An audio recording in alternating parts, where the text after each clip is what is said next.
greatness, she knew, only came to those who could stand as stone against the buffeting winds that blew through every living heart. The great and the dead share one trait, she thought: imperviousness. She waited for the young man to collapse and join the unfeeling dead. Then she turned him over with her foot so that his lifeless eyes could stare up at the stars. Someone would want to give him a sky burial.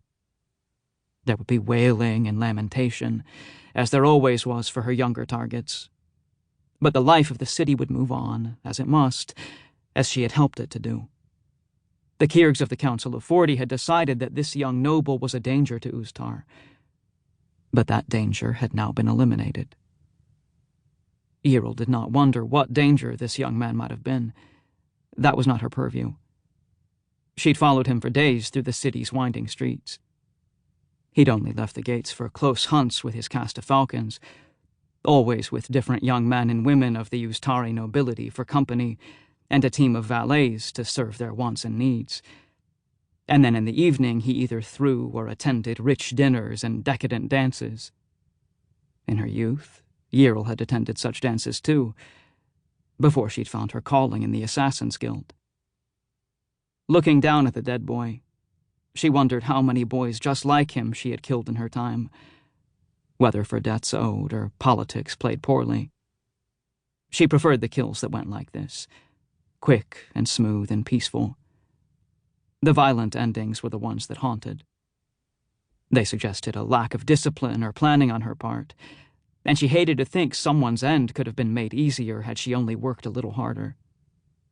Pretty though he was, she'd likely forget this boy's death before the next moon rose. Except, this is odd. The boy's skin had taken on a kind of texture it hadn't had before. His eyes seemed misshapen. A trick of the light? Yril bent down and wiped the blood from her blade on his shirt. She found the material strange, like a pelt. And had the shirt been this color before? The same light brown as his skin? As she stared at the body, it was like looking into a reflection in a mountain lake. She saw the young man, but through him, rippling, she saw something else. A double vision of horns bursting from his head, an elongated face and the hooves of a beast. While nothing moved, everything shifted. Her head spun.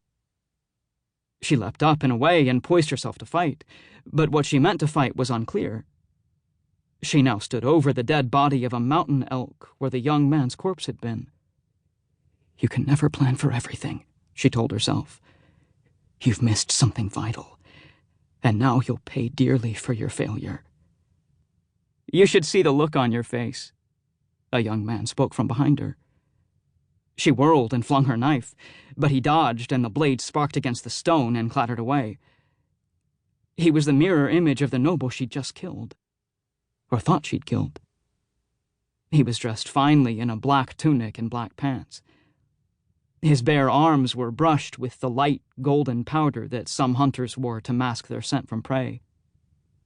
It had become a fashion statement in the last few seasons, finding its way from practical use in the brush to cosmetic use in the parlors of the elite.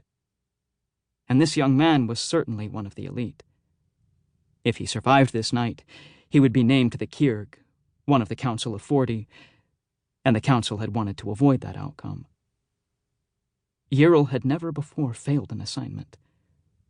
She drew another blade from the sheath on her arm as she kicked back gently at the prone elk, making sure it was still dead and still where she'd left it. She had the courtyard layout memorized and was plotting her next move. You're a failure, she thought. End yourself now before the Council does it for you. What trick is this? She demanded, knowing these thoughts were not her own. How are you doing that?